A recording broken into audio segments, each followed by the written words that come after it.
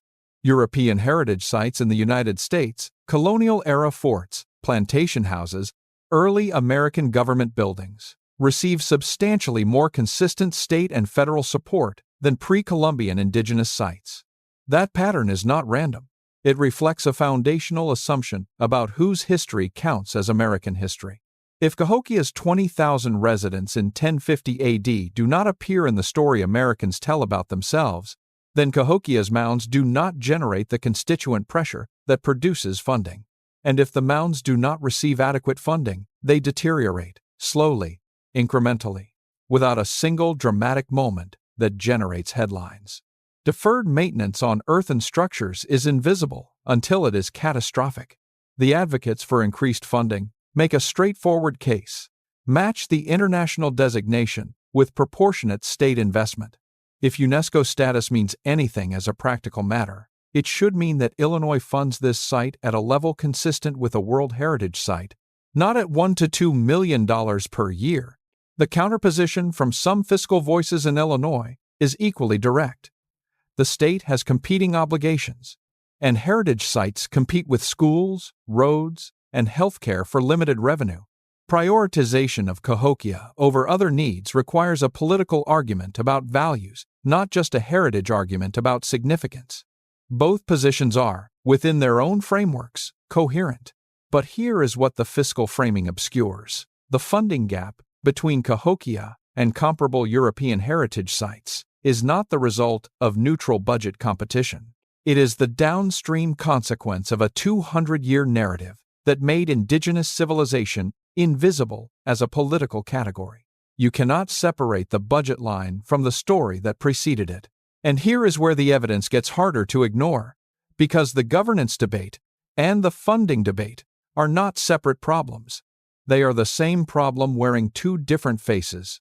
A site with adequate tribal co-management would have a built-in constituency arguing for adequate funding at every legislative session.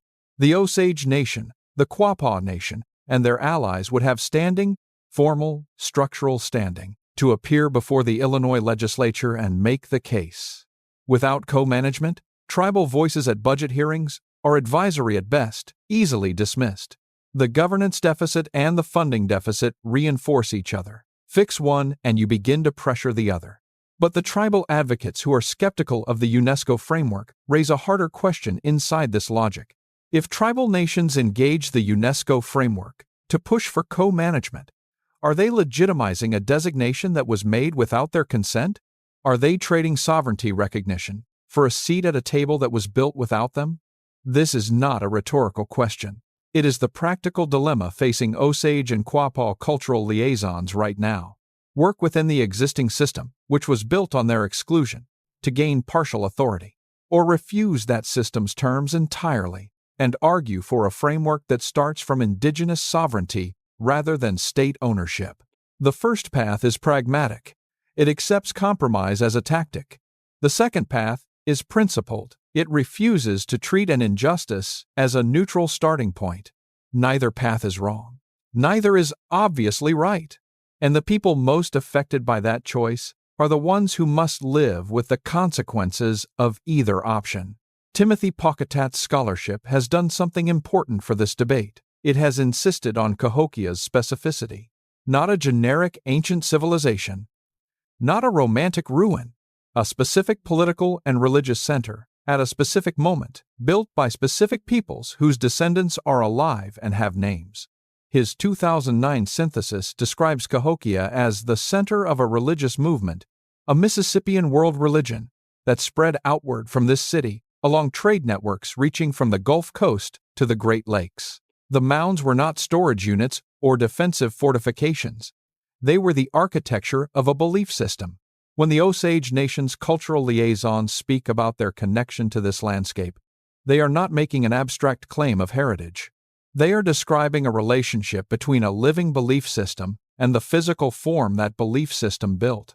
In Smithsonian Magazine's 2019 coverage of Cahokia, tribal members were quoted emphasizing continuous cultural connection to the site, not as archaeology but as living relationship. One phrase from those public forums captures the core of the tribal position. Cahokia was not a lost civilization. It was a living one, with living descendants. Read that sentence again slowly. The word lost is doing enormous political work in how this site is discussed. Lost means no one is looking for it. Lost means no one has a claim. Lost means archaeologists get to be the heroes of the recovery story. Living means something entirely different. Living means accountability.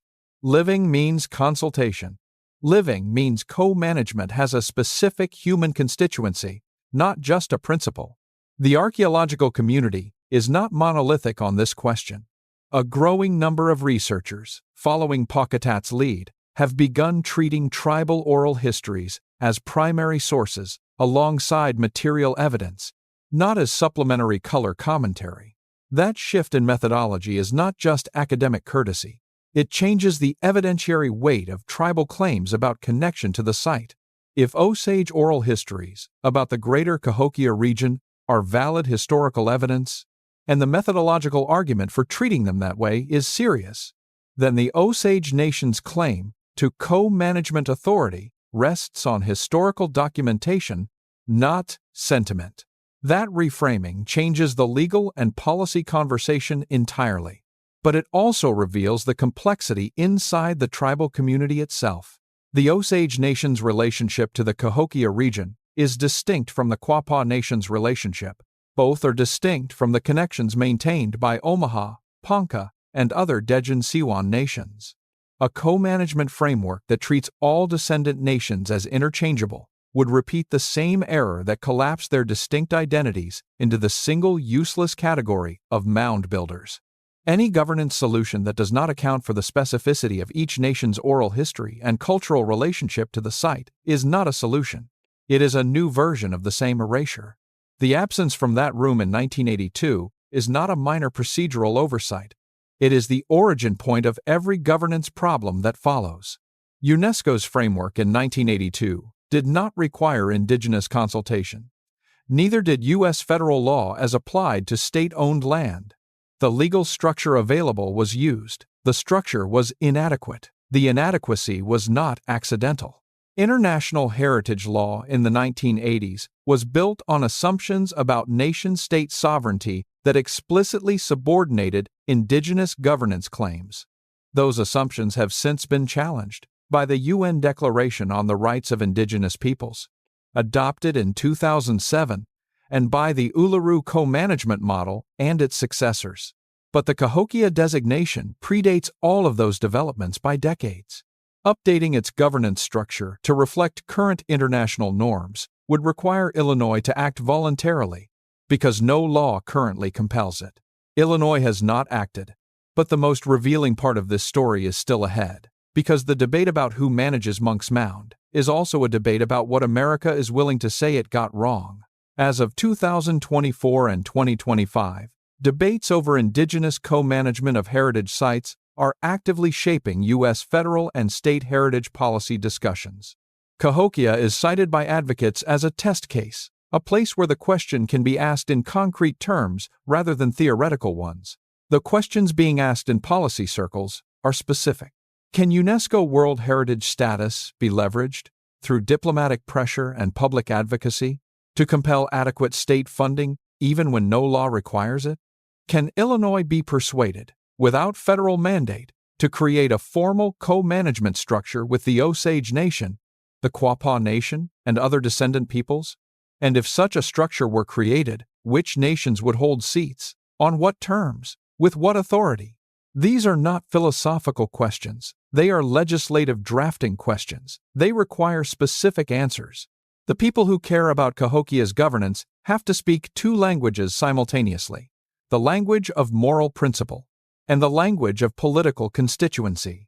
The Cahokia Mounds Museum Society has been one of the most consistent public voices arguing for increased state funding. Their advocacy documents lay out the funding gap in concrete terms: what deferred maintenance costs, what reduced operating hours cost in public education and tourism revenue, what the long-term structural risk to the mounds themselves looks like under chronic underfunding. These are pragmatic arguments. They are also moral arguments. Because every year of deferred maintenance on Monks Mound is a year of deliberate underinvestment in the physical evidence of a civilization that the United States has never fully acknowledged. The 22 million cubic feet of earth in that mound, carried in baskets, layer by layer, by people whose names we do not know and whose descendants we have not consulted, is not going to maintain itself. The education gap is its own crisis, distinct from but connected to the governance and funding gaps. If American students do not learn that Cahokia existed, that a city larger than contemporary London sat on the Mississippi in 1050 AD, then the political constituency for funding and co-management never forms. You cannot advocate for a site you have never heard of. The mound builder myth, even in its debunked form, left a vacancy in the American historical imagination that has never been filled by the true story. Cyrus Thomas debunked the myth in 1894. More than a century later, most American adults cannot name Cahokia. That is not an education failure. That is a curriculum choice. And curriculum choices, like budget choices, reflect whose history is considered worth teaching. The consequence of that choice is not abstract. When living Osage Nation members speak about their connection to the greater Cahokia region, they are doing so in a cultural and political environment that has spent 200 years insisting their ancestors built nothing of significance. The mound builder myth and the underfunded state budget line are not separate phenomena. They are the same phenomenon at different scales, one operating in the cultural imagination, one operating in the fiscal record. The defenders of the current structure, and there are thoughtful people in this position, argue that state management has, in fact, preserved the site. The mounds are not gone. The site is not a parking lot. The archaeological record has been substantially excavated and documented. Given the development pressures on the greater Collinsville region, state ownership has been the barrier between Monks Mound and a subdivision. This argument deserves to be taken seriously, not dismissed. The question is not whether state protection was better than no protection. It clearly was. The question is whether the protection model necessary in 1982 is still the best available model in 2025, given everything that has changed in international heritage law, tribal governance capacity, and public awareness. The Uluru model did not appear fully formed. It took decades of negotiation, legislative change, and mutual trust building between the Anangu people and the Australian federal government. Advocates point out that Cahokia is decades behind that timeline, not because the tribal nations are unprepared, but because the Illinois state government has not begun the conversation in a formal, structural way. Every year of delay is a year of compounding institutional distance between the site and the people whose connection to it is oldest. The strongest argument for beginning co-management negotiations now is not romantic, it is practical. Sites managed with meaningful Indigenous participation tend to receive better interpretive programming, more accurate historical framing, and stronger community advocacy for funding. The Osage Nation and Quapaw Nation bring historical knowledge about this landscape that no state archaeologist possesses, knowledge embedded in oral histories, ceremonial practices, and linguistic records that have no equivalent in the material record. Excluding that knowledge from site interpretation is not neutral. It is a choice to manage Cahokia with a partial dataset. And partial datasets produce partial understanding, which is what American schools have been teaching about pre-Columbian North America for 200 years. This is what institutional erasure looks like in its most ordinary form. Not dramatic, not malicious, just incomplete. A teacher doing their best with the curriculum available, producing students who leave the site with awe but without accountability, without the knowledge that living nations carry this history forward and have opinions about how this site should be run. The fix for that is not complicated. It requires curriculum change, and curriculum change requires political will, and political will requires public pressure, which is what conversations like this one exist to build. The Osage Nation and the Quapaw Nation are doing that work right now, in real time, in rooms most Americans will never enter. They are arguing, specifically, over which governance model serves living nations best. Whether to use the UNESCO framework as a lever, or to demand a starting point that begins with sovereignty rather than state ownership, whether co-management negotiated inside a flawed system is worth more than a principled refusal of that system's terms. Those arguments are not abstract. They have consequences for specific communities, specific budgets, specific children learning specific history, in specific classrooms. Monks Mound is still there. 14 acres, 100 feet of packed clay and intention. The equinox sun still rises where it was built to rise. The question is not whether the builders knew what they were doing. They knew, and the people who carry that knowledge forward are still in the argument, still in the rooms, still building the case. 22 million cubic feet of earth, moved one basket at a time. The governance of it will move the same way.